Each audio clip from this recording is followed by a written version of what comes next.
आपकी आजम खान साहब से आपकी मुलाकात हुई, क्या लगा उनसे? बहुत काफ़ी महीनों से मतलब बड़ी स्थिति खराब है, क्या कहेंगे? देखिए, वो फांसी घर में है। आईडी मतलब नहीं देना कि मुझे उनको लेके जो है दुख है, तकलीफ है।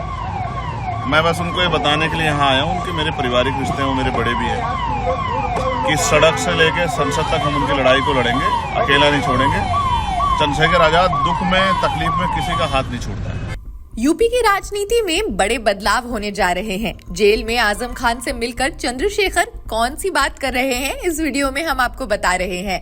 उत्तर प्रदेश की 9 विधानसभा सीटों पर उपचुनाव से पहले चुनाव प्रचार के दौरान अखिलेश यादव ने आजम खान के परिजनों से मुलाकात की थी। उत्तर प्रदेश की सियासत में गुरुवार को एक मोड़ आया। इसकी वजह यह है कि एक तरफ जहां यूपी में विधानसभा की 9 सीटों पर उपचुनाव के लिए वोटिंग हो गई है, समाजवादी पार्टी के नेता आजम खान से सीतापुर जेल में मुलाकात करने चंद्रशेखर पहुंचे। दिलचस्प बात है कि ये मुलाकात करीब 1 घंटे से ज्यादा की रही। आजम खान भ्रष्टाचार के मामले में लंबे वक्त से सीतापुर जेल में बंद है।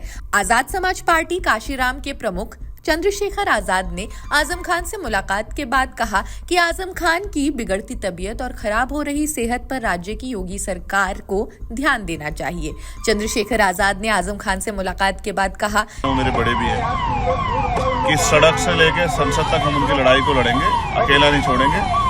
चंद्रशेखर आजाद दुख में, तकलीफ में किसी का हाथ नहीं छोड़ता है। जिसने मेरे लिए एक दिन भी कुछ किया है, मैं उस कर्ज को उतारूंगा। उन्होंने मेरा पूरे समय में साथ दिया है। जब मुझे गोली लगी मेरे पास गए। आज वो परेशानी में है, तकलीफ में है, उनकी तबीयत भी अच्छी नहीं है। जिस तरह का राजनीतिक जुल्म उन पर हो रहा है, ये भी किसी छिपा हुआ नहीं है। मैं उनके साथ हूँ और सड़क से लेकर संसद तक इस लड़ाई को हम लोग लड़ने का काम करेंगे। और मैं मानता हूँ कि दुख के बादल, कठिनाई के बादल, परेशानी के बादल छट जाएंगे, वो जल्द हमारे बीच होंगे। कल उपचुनाव की जो तस्वीर देखी उससे क्या कहेंगे? चुनाव नहीं हो रहा था, लोकतंत्र की अस्मिता लूटी जा रही थी, और वो भी लोकतंत्र के रक्षकों के द्वारा।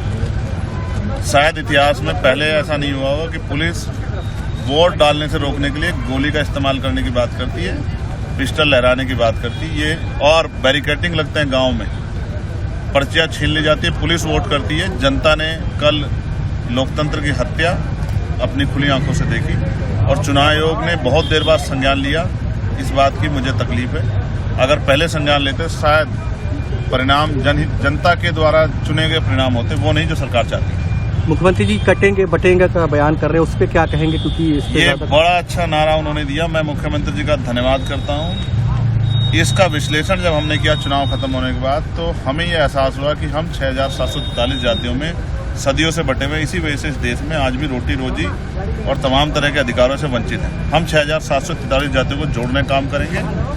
उन्होंने नारा हमारे लिए दिया, क्योंकि हम नहीं जोड़ पा रहे, तो उनको जोड़ के भाईचारा बनाएंगे और ताकत बना के जो है अपनी परेशानियों का हल करेंगे। कल उपचुनाव को लेकर काफी विपक्षी नेताओं ने कहा इस चुनाव को रद्द किया जाए। मैं सहमत हूँ। ऐसे चुनाव क्या फायदा जिसमें सरकार की मनमानी हो। चुनाव तो निष्पक्ष होना चाहिए, भयमुक्त होना चाहिए, जिसमें कल इलेक्शन कमीशन भी फेल हुआ और सरकार भी फेल हुई। सर, कल जो ये आजम खान बन रहे, इनको लेकर समाजवादी पार्टी का स्टैंड जो है, क्या लगा उनकी बातों से आजम खान साहब? ये आप समाजवादी वालों से पूछ लेना। मैंने आपसे कहा कि मेरा पारिवारिक रिश्ता, मैं रिश्ते नहीं। क्या उनके फेस से आपने बताया था कि चोट लगी है? उनको आंखों में परेशानी है, और मुझे तकलीफ इस बात की है कि उनके इलाज की व्यवस्था भी सरकार और जेल प्रशासन नहीं करा।